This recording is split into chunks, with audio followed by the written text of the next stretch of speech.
Okay, so I just continue. So it's formal and informal, formal style, and non-truncation. This is completion to the previous video.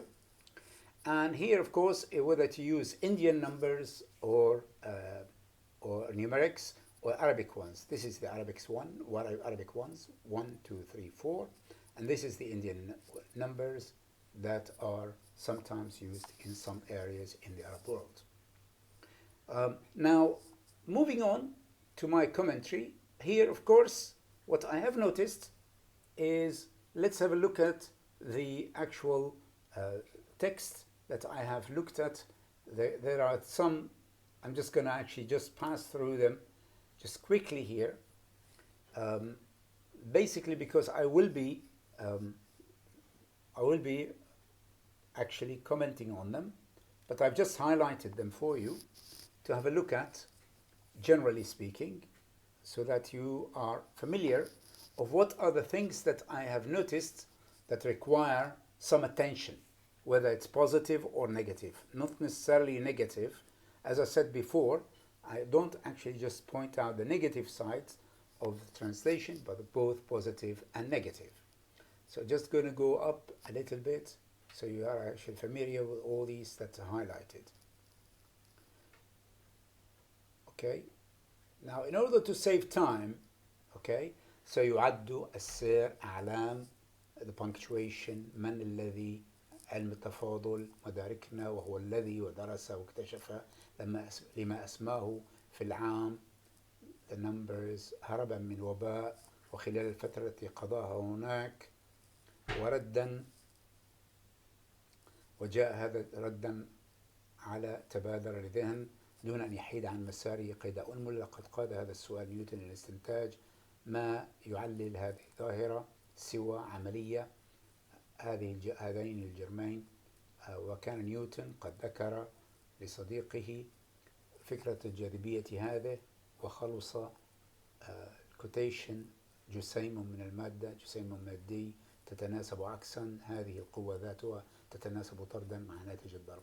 وأيضا in English he concluded later, remarked the idea inverse proportion, and he wrote, and also if we go back to avoid and all that, I will comment on these highlighted words that I have here in a very brief way, in a very, very brief way. So let's go to the column number 3, which is my main, which is the really the gist of, well, which is the most important part really of this video, where you will learn a lot of points here. Now, the first thing is that when we find is that successfully replacing, the translator has successfully replaced nominal with a verbal sentence when he says يعد, which is at the very beginning. Then we have the relative pronoun issue, which is من. هو من. هو من. We don't say من, we say الذي. هو الذي أرسل. So we don't say من.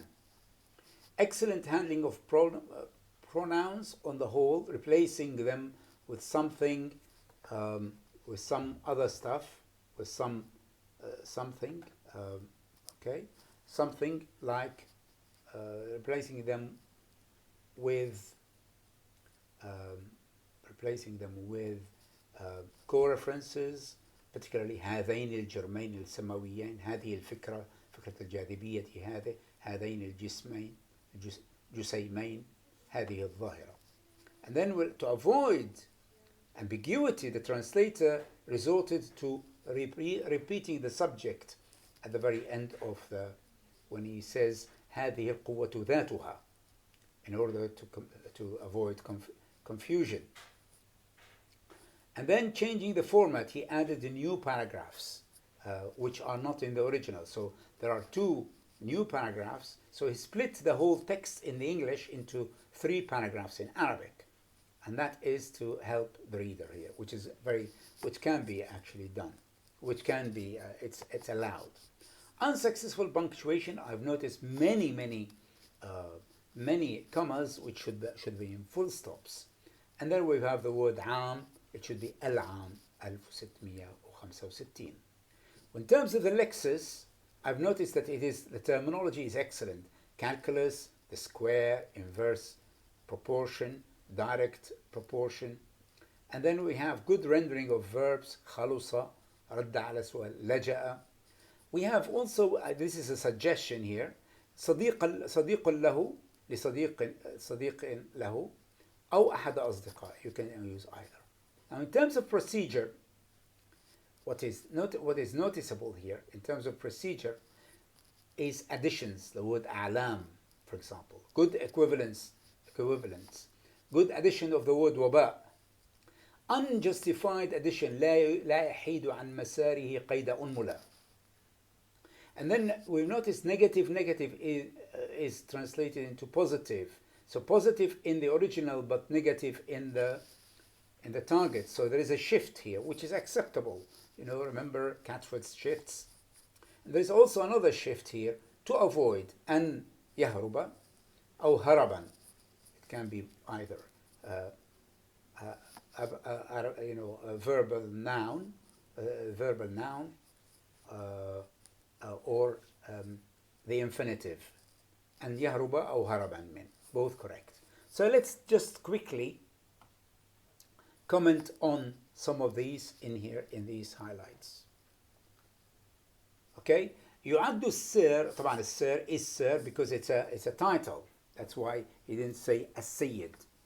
السير is a title to إسحاق. يعد is a verbal sentence which is replacing the nominal sentence in the English, which is the chief figure.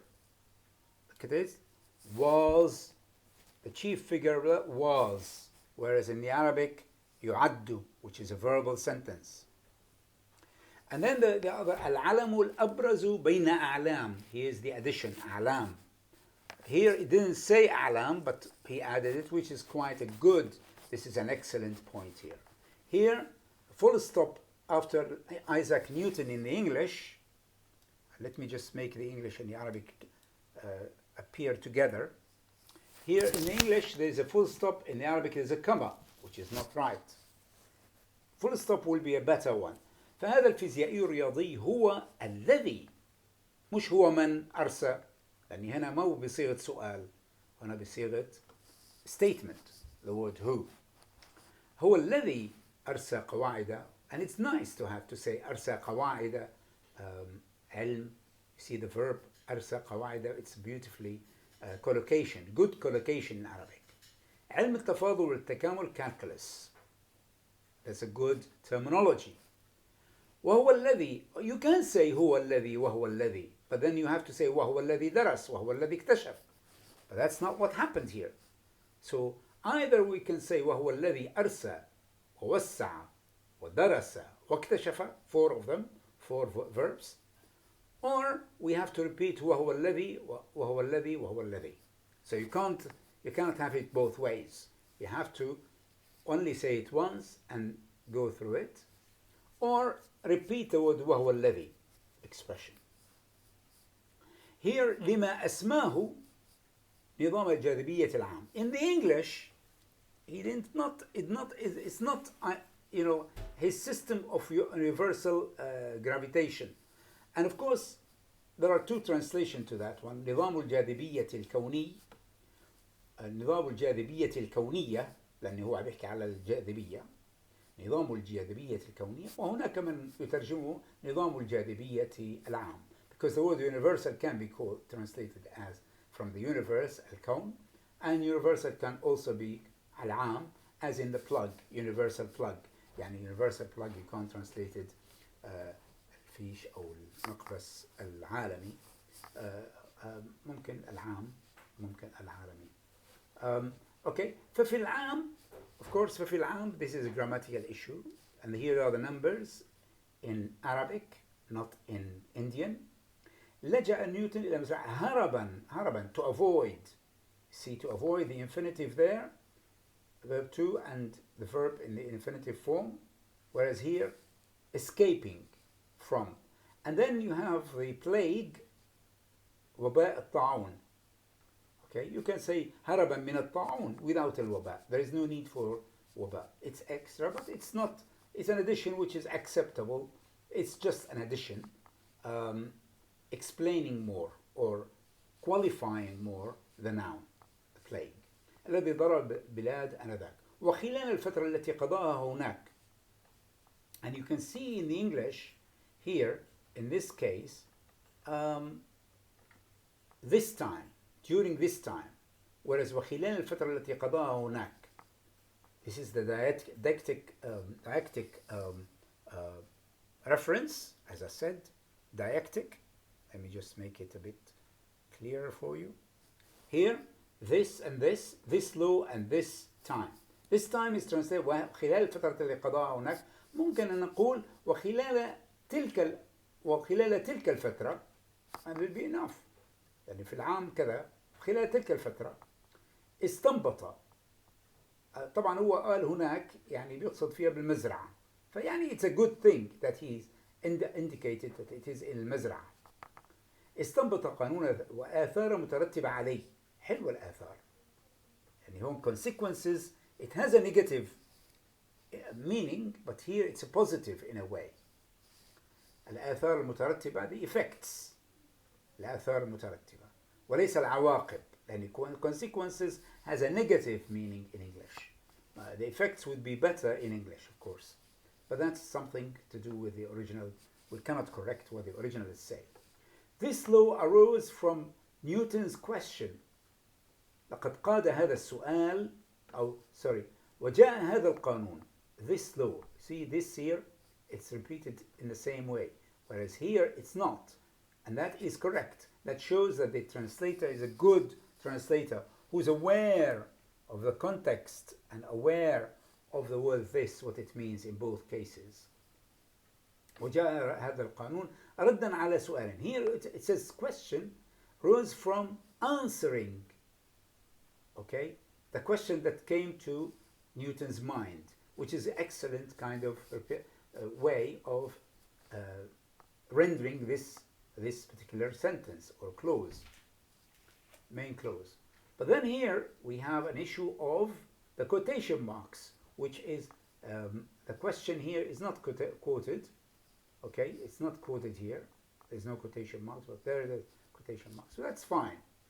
But what is more concerning is this addition. دون أن يحيد عن مساره قيد أنملة. Without going away from its orbit for one, even slightly. I don't think you need to do that repetition because it's already saying that here. والذي يجعل القمر, okay, ما الذي يجعل القمر يسبح في فلكه حول الأرض بانتظام. That's enough. بانتظام ودقة ممكن. There is no need for all this. دون أن يحيد عن مساره قيد أنملة. I think فلكه and مساره is the same thing. So either مسار or فلك. Why the repetition? There's no need. لقد قاد هذا السؤال نيوتن إلى استنتاج. That's good because here he concluded لقد قاد. This is a good coherence element adding this. So this is an excellent style by the translator, which nobody can deny, which is really beautifully linking. أن ما من شيء يعلل هذه الظاهرة. هذه الظاهرة is here co-referencing to the actual phenomenon that وجود عملية تجاذب. I don't think you need to say عملية. دون وجود تجاذب أو سوى وجود تجاذب without عملية. There is no need for عملية, but it's not harmful to add it, so it's okay. But the addition earlier is not really justified. بين هذين الجرمين السماويين, for each other. See, this is beautiful, kind of explaining more so that these two heavenly objects instead of each other. And this is making it more clear, much clearer. He later remarked also وكان قد ذكر إلى صديقه the idea, whereas here ليس الفكرة, the idea, but this concept of gravitation أثناء مراقبته while he's watching. That's good. And then we have new paragraph here. as we have earlier. And then in this new paragraph, let's see what are there. وخلص Newton, وخلص, he wrote. I think it's خلص, and it's good, it's excellent in a way, because he's trying to say that he concluded in the end. But then it doesn't say concluded. He summarized, or he come up with the idea about the jadibiyya, about the gravitation. Here it didn't say about gravitation, but here خلص بقانون, this is addition to make it a little bit more clear, much clearer here. إن أي جسيم من المادة, look, لاحظ here, جسيم من المادة, جسيم مادي. So he's trying to varying his own style between material article, material article, and a particle, material particle, and particle of matter, material particle. تناسبا عكسيا, inverse proportion, مربع المسافة بينهما, between them, but then the word there here is changed. أن هذه القوة ذاتها, here he has, أن هذه القوة ذاتها, قوة ذاتها, here he repeated the word, the force again, in the second one, to make it a bit more coherent, I think, and to avoid ambiguity. تتناسب طردا, directly proportional, مع ناتج ضرب كتلتي هذين الجسيمين. Here I think it shows that the translator knows more about maths, and that's why he's giving us this problem, maths problem, which is that you have to get the product. The product means the outcome of multiplying the two masses together to get what is called a direct proportion. I hope that you've learned something from these two videos that I have got for you today.